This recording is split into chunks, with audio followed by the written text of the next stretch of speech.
नमस्कार साथियों, आप सभी का स्वागत है Gajendra education point YouTube channel पर। और दोस्त, मैं हूं आपका दोस्त गजेंद्र कटारिया। तो दोस्तों, जैसा कि आप सभी को पता है कि पूरे यूट्यूब पर हल्ला मचा हुआ है, और ये हल्ला मचा हुआ है दोस्तों यूपी ट्रिपल एस सी के द्वारा अनुदेशक यानी कि आईटीआई में जो अनुदेशक की वैकेंसी दोस्तों नवंबर में आने वाली है। और दोस्तों, ये हल्ला मचा है कब से? जब से दोस्तों जो आलोक कुमार सचिव हैं, ठीक है, जो आलोक कुमार सचिव हैं प्रावधिक शिक्षा परिषद के, उन्होंने दोस्तों यूपी आईटीआई में अनुदेशक वैकेंसी को लेकर एक ट्वीट किया है। तो उसके रिगार्डिंग दोस्तों इस वीडियो में आप सभी को पूरी कंप्लीट डिटेल जानकारी मैं आप सभी को देने वाला हूं। चलिए, मैं पहले आपको बता दूं कि इस वीडियो में मैं आपको क्या क्या जानकारी दूंगा, ठीक है। तो उत्तर प्रदेश राज्य की आईटीआई अनुदेशक भर्ती 2021 संभावित है नवंबर में। और यहाँ पर आपके जितने भी डाउट होंगे, अगर इस वीडियो को आप देख लेंगे शुरू से लास्ट तक, तो आपको किसी भी यूट्यूब चैनल पर जाने की दोस्तों आपको आवश्यकता नहीं पड़ेगी, ठीक है। तो यहाँ पर हम डिस्कस करेंगे टोटल वैकेंसी कितने हैं, संभावित परीक्षा कब इसकी होगी, इसका परीक्षा पूर्णांक क्या होगा, सीआईटीएस डिप्लोमा डिग्री होल्डर कौन इसको अप्लाई कर सकता है, किसका कितना वेटेज है, अनुभव आपको कहाँ से चाहिए, गवर्नमेंट का चाहिए, अप्रूव्ड संस्था से चाहिए, ठीक है, ट्रिपल सी लगेगा या नहीं लगेगा, पैट लागू होगा या नहीं होगा, इसका ग्रेड पे 42 से हो या 1800 रुपये है, सीआईटीएस अगर आपने किया हुआ है तो उसका कितना प्रतिशत इसमें जुड़ता है। और वहीं पर दोस्तों आप सभी के लिए जो सिलेक्शन प्रक्रिया है वो यहाँ पर क्या रहने वाली है, 10th के कितने % नंबर जुड़ेंगे, डिग्री डिप्लोमा आईटीआई के कितने % नंबर जुड़ेंगे, सीआईटीएस का कितना % जुड़ेगा, और 100 अंकों की आपकी टेक्निकल परीक्षा होगी, उसमें क्या क्या पूछा जाएगा, और रिजल्ट कब आएगा, ठीक है, फाइनल मेरिट कब बनेगी, डीबी ज्वाइनिंग कब होगा, आपका जानकारी आपको सारी यहाँ पर ट्रिपल सी क्या है, ठीक है, कौन इसको आयोजित कराएगा इस परीक्षा को, अनुभव क्या है। और दोस्तों आप सभी के लिए कैलकुलेशन की गई है, आप सभी के लिए पैट 2021 में कुल सम्मिलित स्टूडेंट की संख्या यहाँ पर बताई गई है। उसके बाद यहाँ पर टोटल आप मेरी स्क्रीन पर देख पा रहे होंगे कि टोटल जो गणना है यानी कि टोटल जो कैलकुलेशन है दोस्तों आप सभी के लिए की गई है। तो इसलिए चैनल को अभी तक आपने अगर सब्सक्राइब नहीं किया है तो दोस्तों चैनल को एक बार जरूर सब्सक्राइब कर लें, ठीक है। और नोटिफिकेशन जो बेल आइकन है दोस्तों उसको जरूर प्रेस कर लें। तो चलिए वीडियो को स्टार्ट करते हैं। तो आप सभी जानते हैं कि उत्तर प्रदेश राज्य की आईटीआई अनुदेशक भर्ती 2021 जो है आप सभी के लिए आने वाली है। और अब तक दोस्तों इसका विज्ञापन निकल जाता, लेकिन ये इसलिए नहीं निकला क्योंकि दोस्तों इसमें पैट लागू हो गया है। इसमें पैट लागू हो गया दोस्तों। जो उत्तर प्रदेश प्रावधिक शिक्षा परिषद के सचिव हैं आलोक कुमार, उनके द्वारा ट्वीट कर दोस्तों ये जानकारी दी गई है। उसी सोर्स के आधार पर दोस्तों मैं ये वीडियो बना रहा हूँ, ठीक है। लगना चाहिए इसमें पैट या नहीं लगना चाहिए वो बात की बात है, लेकिन जो जानकारी उनके द्वारा ऑफिशियली दी गई है दोस्तों उसके आधार पर मैं यहाँ पर दोस्तों आप सभी को बता रहा हूँ, ठीक है। तो सबसे पहले हम टोटल वैकेंसी की बात करें तो दोस्तों एक न्यूज़पेपर की बात करें तो न्यूज़पेपर में ये वैकेंसी 4000 बताई गई है। लेकिन आप सभी ने देखा कि 26 जुलाई को एक नियमावली जारी करी गई थी, ठीक है। उत्तर प्रदेश सेवायोजन एवं प्रशिक्षण विभाग द्वारा एक नियमावली बनाई गई थी जिसमें वैकेंसियों की संख्या बताई थी दोस्तों 6316 यानी कि 6316 जो वैकेंसी है। अब देखना यह है दोस्तों कि 4000 पदों पर वैकेंसी निकलती है या 6316 पदों पर वैकेंसी निकलती है। मान के चलिएगा कि 6300 पदों पर ही दोस्तों आपकी ये जो वैकेंसी है ये आएगी। अच्छा, संभावित परीक्षा क्या है दोस्तों? तो संभावित परीक्षा नवंबर में इसकी परीक्षा होगी दोस्तों। परीक्षा का जो पूर्णांक है दोस्तों वो 100 नंबर का होने वाला है। इसमें क्या है दोस्तों, आपकी एकेडमिक मेरिट भी जुड़ेगी, ठीक है, एकेडमिक मेरिट भी जुड़ेगी। और उसके बाद आपका ये जो एक पेपर होगा यानी कि मुख्य पेपर होगा, उसके 100 अंकों का एक पेपर होगा दोस्तों, उसका भी 50% यहाँ पर दोस्तों जुड़ेगा। अच्छा, कौन इसमें अप्लाई कर सकते हैं? तो दोस्तों यदि आपने आईटीआई किया हुआ है और आईटीआई के साथ यदि आपने सीआईटीएस कर रखा है तो दोस्तों आप इसमें एलिजिबल हैं। अगर आपने डिप्लोमा कर रखा है किसी भी ट्रेड से तो ट्रेड वाइज दोस्तों इसमें जो वैकेंसी हैं वो बताई गई हैं। अगर आपने डिग्री या डिप्लोमा कर रखा है आपने तो दोस्तों आप इसके लिए एलिजिबल हैं। लेकिन आप एलिजिबल तभी हैं दोस्तों यदि आपके पास कम से कम 2 साल का अनुभव है। कम से कम 2 साल का अनुभव दोस्तों यहाँ पर आपको चाहिए, ठीक है। जो डिप्लोमा होल्डर हैं उनके पास 2 साल का अनुभव होना चाहिए, जो बीटेक होल्डर हैं उनके लिए 1 साल का अनुभव होना चाहिए, और जो ITI वाले हैं उनके साथ CTI प्लस 1 साल का जो अनुभव है दोस्तों वो इसमें मांगा गया। अब सबसे मेन चीज़ बात है कि अनुभव कहाँ से चाहिए, गवर्नमेंट का होना चाहिए। अगर आप किसी कंपनी में कार्यरत हैं, यदि आप किसी प्राइवेट कॉलेज हो, ठीक है, या कोई ऐसी संस्था है उसमें हो, तो क्या वो अनुभव चलेगा या नहीं चलेगा? तो दोस्तों बिल्कुल चलेगा आपका अनुभव, आपको घबराने की कोई आवश्यकता नहीं है। लेकिन हाँ, इतना ज़रूर है कि आप जो भी जहाँ से भी अपना अनुभव बनवाएंगे वो बिल्कुल कागज़ों में लिखित में होना चाहिए दोस्तों। वो क्या है, वो क्या होना चाहिए, लिखित में होना चाहिए। ऐसा नहीं कि कहीं से भी किसी लेटर पैड पे आपने बनवा दिया फर्जी, ठीक है। लेकिन जब इंक्वायरी होती है, जो डॉक्यूमेंट वेरिफिकेशन का सत्यापन होता है नौकरी लगने के 6 महीने बाद, तब जाकर आपको पता चला कि यार ये तो इसका तो ये फर्जी निकला है ना। तो ऐसा बिल्कुल भी नहीं चलेगा। अगर आप ऐसा सोच रहे हैं कि हम कभी भी बनवा लेंगे कहीं से भी, मतलब जहाँ से भी आप बनवाओगे वहाँ के रजिस्ट्रों में, वहाँ के कंप्यूटर में ये सारी चीज़ें दर्ज होनी चाहिए कि आप यहाँ पर टीचर हैं या आप यहाँ पर वर्कर हैं, ठीक है। तो वो वाला एक्सपीरियंस आपका चलेगा। अच्छा, CCC लगेगा ना, लगेगा या नहीं? तो दोस्तों इसमें जो नियमावली बताई गई है उसके अनुसार दोस्तों इसमें CCC लगेगा, इसमें CCC लगेगा। तो देखिए बहुत सारे बच्चे तो जिन्होंने डिप्लोमा किया हुआ है, ITI की हुई है या बीटेक करा हुआ, तो बहुत सारे अभ्यर्थी तो ऐसे ही रह जाएंगे क्योंकि उन्होंने CCC कर ही नहीं रखा। दूसरी बात है पैट लागू होगा या नहीं, तो दोस्तों आलोक कुमार जो सचिव हैं इनके अनुसार, जैसा इन्होंने दोस्तों ट्वीट किया है और इन्होंने बिल्कुल क्लैरिफाई भी किया है, ठीक है, कि इसमें जो पैट लागू होगा, इसमें क्या दोस्तों पैट लागू होगा। और ये पहली वैकेंसी ऐसी होगी, ये पहली वैकेंसी ऐसी होगी दोस्तों जो पैट के माध्यम से टेक्निकल वैकेंसी होगी। अच्छा, ग्रेड पे क्या होगा, तो 4200 रुपये दोस्तों इसका ग्रेड पे है। 4200 ग्रेड पे का मतलब है, आप समझ के चलिए कि 39,000 के समथिंग आपकी जो सैलरी है वो यहाँ पर बनने वाली है। और काफ़ी आकर्षक चीज़ें आप सभी को देखने के लिए मिलती है, क्योंकि कॉलेज की ड्यूटी होती है, कॉलेज की जॉब होती है, तो आप सभी जानते हैं कि बहुत सारे अलाउंसेस मिलते हैं, ठीक है। रहने के लिए आपको सरकारी आवास मिलता है ना। यानी कि जो गवर्नमेंट चीज़ें हैं, जो गवर्नमेंट अलाउंसेस हैं वो आप सभी को मिलेंगे। और जो छुट्टियाँ होती हैं, जो आप सभी जानते हैं कि जैसे त्यौहार वाली छुट्टी हो गई, मतलब जो कॉलेज का टाइम है दोस्तों, आप समझ सकते हैं कि कितना फ़ायदे वाली ये चीज़ें हैं। अच्छा, CITS का कितना % जुड़ेगा, तो केवल और केवल ऐसा जरूरी नहीं है कि जिन्होंने केवल CITS कर रखा वही अभ्यर्थी दोस्तों इसमें आवेदन करेंगे, ठीक है। CITS करने वाले अभ्यर्थियों को इसका लाभ देने के लिए दोस्तों इसका 10%, CITS के जो आपके अंक होंगे उसका 10% आपको वेटेज दिया जाएगा। जैसे यदि आपने देखा होगा 69,000 टीचरों की वैकेंसी में यदि आप शिक्षा मित्र थे तो शिक्षा मित्रों को दोस्तों 25 अंक का भारांक दिया गया था। ठीक उसी प्रकार से आपका जो ये होगा उसमें 10% आपका वेटेज होगा, ठीक है। और ये किसका, जिन्होंने दोस्तों CITS कर रखा होगा। तो टेलीग्राम ग्रुप पे मैं सारी जो PDF है आप सभी को शेयर कर दूंगा।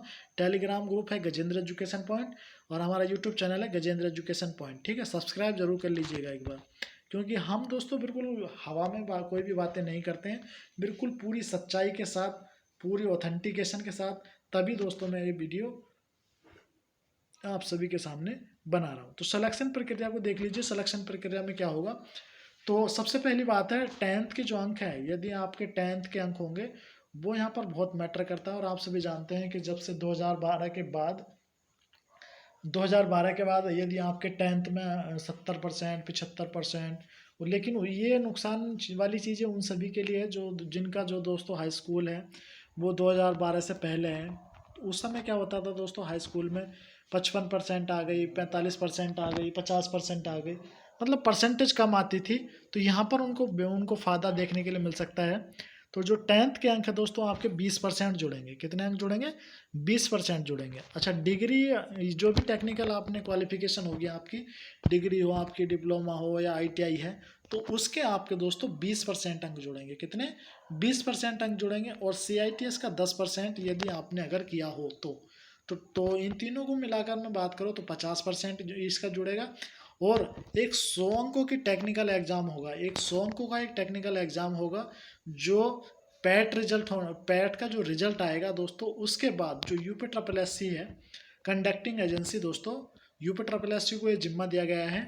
तो उसका 50% जुड़ेगा। उसका कितना, जो आपका ये एग्ज़ाम होगा उसका 50%, जो आपकी एकेडमिक होगी दोस्तों उसका 50% यहाँ पर सिलेक्शन प्रोसेस नियमावली में दोस्तों बताया गया। उसके बाद आपकी फाइनल मेरिट लगेगी। उसके बाद दोस्तों आपकी फाइनल मेरिट लगेगी, और फाइनल मेरिट के बाद आपका डीवी यानी डॉक्यूमेंट वेरिफिकेशन होगा, और उसके बाद आपकी ज्वाइनिंग आपको दोस्तों मिल जाएगी। अच्छा, ये सारी जानकारी में जो जानकारी का जो स्रोत है दोस्तों, सचिव आलोक कुमार हैं, उनके द्वारा जो ट्वीट करी गई जानकारी है, और 26 जुलाई को जो आपका ये नियमावली जारी करी गई थी दोस्तों, उसके अनुसार ही दोस्तों यहाँ पर मैं जानकारी दे रहा। अच्छा, इसको एग्ज़ाम को कौन कराएगा, तो एग्ज़ाम कराएगा एग्ज़ाम कंडक्ट जो एजेंसी है दोस्तों वो UPSSC कराएगा। हाँ, अच्छा, सीसी से क्या फ़र्क पड़ेगा, सीसी की अगर आपकी ए ग्रेड है, बी ग्रेड है, सी ग्रेड है, देखिए ग्रेड से कोई मतलब नहीं है, लेकिन बस आपके पास सीसी ज़रूर होना चाहिए। इसमें सीसी मांगा गया है, ठीक है। तो सीसी क्या हो गई, एक अहर्ता हो गई। ऐसी अनुभव की बात करूं तो इसमें ऐसा भी नहीं है कि अगर किसी ने 1 साल का अनुभव करा है तो उसे 10 नंबर मिल रहे हैं, 5 साल का कराया तो उसे मान लीजिए 50 नंबर मिल रहे हैं। तो अनुभव अनुभव और ट्रिपल सी ये केवल एक अहर्ता है, मतलब एक छटनी करने का माध्यम है। जिनके पास ये सर्टिफिकेट होंगे वो इसमें ऑनलाइन कर पाएंगे। तो आप समझ पा रहे होंगे कि कितने स्तर पर आप सभी को छांट दिया गया है। सबसे पहले तो आप पैट के आधार पर छट जाएंगे, ठीक है। कुछ बच्चों ने पैट का फॉर्म नहीं भरा होगा, किसी के पास ट्रिपल सी नहीं होगा, किसी के पास अनुभव नहीं होगा लिखित में। तो ये सारी चीज़ें आप समझ सकते हैं कि ये जो जॉब है बहुत आसान हो जाएगी आप सभी के लिए, ठीक है। तो मेरे द्वारा गजेंद्र सर एनालिसिस दोस्तों बिल्कुल संभावित और एक अनुमानित कंपटीशन जो कैलकुलेशन है दोस्तों वो मेरे द्वारा यहाँ पर की गई है, ठीक है। आप इसको अच्छे से समझिएगा, और आपका क्या तर्क है, आप क्या सोचते हैं इस बारे में कमेंट बॉक्स में जरूर बताइएगा। गलत टिप्पणी मत कीजिएगा, केवल क्योंकि ये केवल मेरा एक संभावित अनुमान है। और एक बात मैं आपको डंके की चोट पे कह रहा हूँ कि जो भी मैं एनालिसिस करता हूँ, चाहे वो UPSSC जेई के लिए करता हूँ या अन्य किसी एग्जाम के लिए करता हूँ, सारी कैलकुलेशन करने के बाद ही दोस्तों यहाँ मैं अपनी चीज़ें करता हूँ, ठीक है। तो जो पैट 2021 में कुल सम्मिलित स्टूडेंट की बात करें तो जैसा कि आप सभी जानते हैं कि न्यूज़पेपर के माध्यम से बताया गया है आपको कि 82 से 85% जो अभ्यर्थी इसमें भाग लिया, उन्होंने मतलब पेपर दिया है। तो मैं यहाँ पर 17 लाख बच्चों को मैं यहाँ पर मान कर चल रहा हूँ। कुल जो अनुमानित संख्या है दोस्तों मैं उनको 17 लाख मान कर चल रहा हूँ। देखिए यहाँ पर एक जीरो लगा हुआ है, ठीक है। ये 1,17,000, तो इसे 17 लाख आप मान के चलिए। तो स्टूडेंटों की संख्या की बात करूँ तो 17 लाख अभ्यर्थी आप मानकर चलिए। अच्छा, अब ये हमें कैसे पता चलेगा कि पैट देने वाले जो ITI हैं, डिग्री होल्डर हैं, डिप्लोमा होल्डर हैं या CITS करने वाले स्टूडेंट कितने। तो मैं मान लेता हूँ कि टोटल जो 17 लाख अभ्यर्थी हैं उसमें से मैं 30% अभ्यर्थी टेक्निकल वालों को मान लेता हूँ, ठीक है। 30%, और ये मैं अधिकतम मान रहा हूँ क्योंकि दोस्तों बच्चे तो बहुत सारे हैं जिन्होंने CITS भी कर रखा है, डिग्री भी कर रखी है, डिप्लोमा भी कर रखा है। लेकिन दोस्तों वो कन्फ्यूजन की वजह से या किसी वेबसाइट जो UPSSC की साइट है उसकी साइट न चलने की वजह से दोस्तों उनका जो पैट का फार्म है दोस्तों वो नहीं भरा गया था, ठीक है। तो इसलिए मैं ये 30% भी अधिकतम मान रहा हूँ यहाँ पर, लेकिन एक्चुअल में ये इससे भी कम है। तो मैं अधिकतम मान के चल रहा हूँ। तो मैं मान लेता हूँ कि 30% अभ्यर्थी यानी कि 17 लाख में से 30% जो अभ्यर्थी हैं वो कैसे हैं, वो ऐसे अभ्यर्थी हैं जिन्होंने डिप्लोमा किया हुआ है, BTech किया हुआ है, ITI की हुई और प्लस में CITS कर रखा है, ठीक है। तो अगर मैं इसको कैलकुलेशन करूँ 17 लाख का 30% अगर मैं निकालूँ तो दोस्तों ये बनता हमारा 5,10,000। कितना बनता दोस्तों, 5,10,000। अब इन 5,10,000 में दोस्तों 1 लाख बच्चे तो ऐसे भी होंगे जरूर, इस बात की मैं गारंटी लेता हूँ, ठीक है, कि जिनके पास दोस्तों ट्रिपल सी नहीं होगा, जिनके पास, और हो सकता है ये संख्या ज़्यादा भी हो, लेकिन मैं यहाँ पर इसको अधिकतम 1 लाख मान के चल रहा हूँ। तो मैं इसमें से अगर मैं 1 लाख कम कर दूँ तो ये बचेगा 4,10,000 अभ्यर्थी ऐसे हैं दोस्तों जिन्होंने पैट में पार्टिसिपेट किया। ये केवल वे अभ्यर्थी दोस्तों चाहे जिसके पैट में 0 नंबर हो, बस मैं कभी केवल अभी उन अभ्यर्थियों की बात कर रहा हूँ जिन्होंने पैट का परीक्षा दी है। अब बात कर लेते हैं दोस्तों, एग्ज़ाम अगर आपने दिया है तो जो ये UPSSC है या ये भी जो संस्था है जो एग्ज़ाम जो कराएगी दोस्तों, ये भी अपने कोई ना कोई जो कट ऑफ है अपना, या कोई ना कोई ऐसे नंबर जरूर रखेगी कट ऑफ, जिससे ये कहेगी कि दोस्तों अगर आपके पैट में इतने नंबर बन रहे हैं तो आप इसमें एलिजिबल हो सकते हैं। तो दोस्तों मैं मानकर यहाँ पर चल रहा हूँ कि 4,10,000 में से अगर इन्होंने मैक्सिमम जो कट ऑफ है, अधिकतम मैं बता रहा हूँ अधिकतम, अगर ये 35% पे भी रख दिया कि जो टेक्निकल वाले अभ्यर्थी हैं, ठीक है, 4,10,000 में से 35% पर अगर कट ऑफ रख दी तो ये बच्चे बनेंगे दोस्तों 1,43,500। ये वे अभ्यर्थी हैं दोस्तों जो 35 नंबर पर यानी कि 35% पर पैट को पास कर लेंगे। वे अभ्यर्थी जिन्होंने क्या कर रखा है दोस्तों, डिग्री कर रखी है, डिप्लोमा कर रखा है, ठीक है, या CITS कर रखा है। अच्छा, अभी इन 1,43,500 में से मैं आपको शर्तिया ये बात बताता हूँ कि 50,000 ऐसे भी अभ्यर्थी होंगे जिसके पास दोस्तों कोई भी लिखित अनुभव नहीं होगा दोस्तों। जो एक्सपीरियंस लेटर है वो लिखित में नहीं होगा दोस्तों। मैं 50,000 ऐसे अभ्यर्थियों की बात कर रहा हूँ यहाँ पर। तो मैं अगर ये 50,000 अभ्यर्थी कम कर दूँ इसमें से 1,43,500 में से, तो ये अभ्यर्थी बनेंगे दोस्तों 93,500। कितने अभ्यर्थी? 93,500 अभ्यर्थी प्योर स्टूडेंट हैं दोस्तों, जो इस पूरे एग्जाम में फाइट करेंगे, ठीक है। अच्छा, अब बात कर लेते हैं यदि वैकेंसी जो 4,000 आती है, अनुदेशकों की वैकेंसी यदि 4,000 आती है, तो 93,500 को अगर मैं 4,000 से डिवाइड करूंगा तो दोस्तों ये बनेगा हमारा 23.375, यानी कि मैं इसको 24 मान के चलूँ तो एक सीट पर 24 बच्चे दोस्तों कंपटीशन में भाग लेंगे, ठीक है।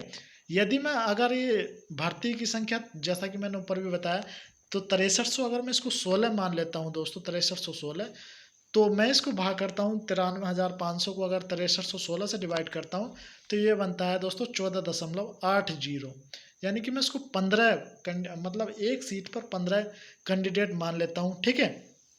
तो देखिए कितना ईजी हो जाएगा आप सभी उन अभ्यर्थियों के लिए जिन्होंने दोस्तों पैट भी पास किया है, उनके पास CCC भी है, उनके पास अनुभव भी है, ठीक है, उनके पास CITS भी है, तो उनका सिलेक्शन तो दोस्तों 100% है। बाकी कुछ ऐसे भी अभ्यर्थी हैं, ये जैसे मैंने 14.80 बताया, इसमें कुछ ऐसे भी अभ्यर्थी जिनके दोस्तों हाई स्कूल में 2012 से पहले होंगे, यानी कि उनके हाई स्कूल में बहुत कम नंबर होंगे। कुछ ऐसे भी होंगे कि जिनके हाई स्कूल में अधिक नंबर होंगे। कुछ ऐसे होंगे डिप्लोमा में जिनके कुछ के 60 से 65% के बीच में बनते हैं। कुछ ऐसे भी होंगे जिनके 80 से प्लस भी बनते हैं। कुछ ऐसे होंगे जो 70 से प्लस भी बनते हैं। कुछ ऐसे भी होंगे दोस्तों जिनके पास क्या, और आप सभी जानते हैं कि बीटेक में तो अच्छी खासी परसेंटेज बनती है ना। तो बाकी जो सिलेक्शन है दोस्तों वो किस पर निर्भर करेगा, वो निर्भर करेगा मेरिट पर। लेकिन ये जो मैंने कैलकुलेशन की है ये किसकी करी है दोस्तों, लिखित परीक्षा के कैलकुलेशन करी है। अब आपका क्या मानना है दोस्तों, आप क्या सोच रखते हैं इसके बारे में, आप मुझे कमेंट्स के माध्यम से ज़रूर बताइएगा। और आपके यदि अभी भी कोई क्वेरीज है, कोई कमेंट है, तो दोस्तों ज़रूर कीजिएगा। मैं आपके जो कमेंट है उसका जवाब देने की भरपूर दोस्त कोशिश करूंगा। तो चलिए वीडियो बहुत लंबा हो जाएगा, तो वीडियो देखने के लिए दोस्तों आप सभी का बहुत बहुत धन्यवाद। चैनल अगर अभी तक आपने सब्सक्राइब नहीं किया तो चैनल को ज़रूर सब्सक्राइब कर लें, क्योंकि जब भी ये वैकेंसी होगी दोस्तों उसके लिए क्लासेज भी हमारे इस चैनल पर दोस्तों चलाई जाएंगी। और अन्य कोई न्यूज़ भी होगी दोस्तों तो आपको सबसे पहले UP JEE के लिए या UP के अन्य किसी वैकेंसियों के लिए दोस्तों सबसे पहले और सबसे ऑथेंटिक न्यूज़ दोस्तों यहाँ पर दी जाएगी। तो thanks for watching, thank you.